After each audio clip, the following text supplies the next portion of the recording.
C'est un soutien peu ordinaire. 9 jours après le début du mouvement contre la réforme des retraites, des manifestants reçoivent des colis de nourriture. Ceux-ci sont offerts par des agriculteurs et des artisans de la région. Une démonstration de solidarité dont Morgane Jacob et François-Xavier Maufray ont été les témoins. Regardez. Depuis 6 ans, Mathieu fabrique du pain pour des boulangeries et boutiques bio et pour des paniers paysans. Ce matin, de nouveaux consommateurs s'ajoutent à cette liste. Les grévistes. On fait ce qui tient dans le four en fait. En fonction de la place qui nous reste, c'est pas beaucoup plus de travail pour nous. Et par contre, pour le mouvement, je pense que c'est important.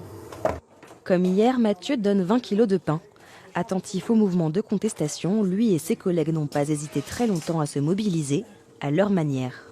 Ça n'a pas vraiment de sens de faire grève dans le monde paysan. Par contre, on peut et on souhaitait soutenir le mouvement.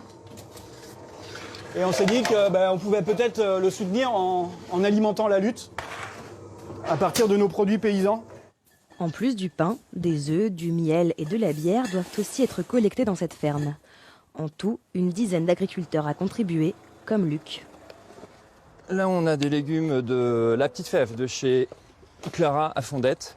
Après avoir fait le tour des fermes, c'est l'heure de livrer les provisions et une bonne dose de soutien à la cause.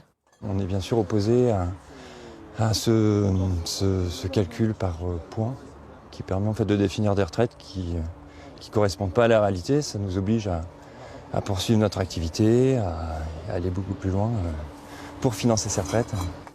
Les produits sont stockés dans un local cheminot et destiné à l'ensemble des grévistes, travailleurs de différents secteurs et étudiants. L'aide peut sembler symbolique, mais au 9e jour du mouvement, elle est bienvenue. C'est vraiment un don qui n'était pas prévu, ça nous en est tombé dessus. On ne sait pas encore vers quoi on va tendre. C'est un élan de solidarité qui nous a été donné pour les grévistes, pour les personnes qui se battent contre la division actuelle, tout simplement. Cette démarche, initiée par quelques producteurs, est désormais soutenue par la Confédération paysanne de Touraine. Elle devrait se poursuivre et s'amplifier dans les prochains jours. Une manière d'inscrire jusque dans les assiettes des grévistes la fameuse convergence des luttes.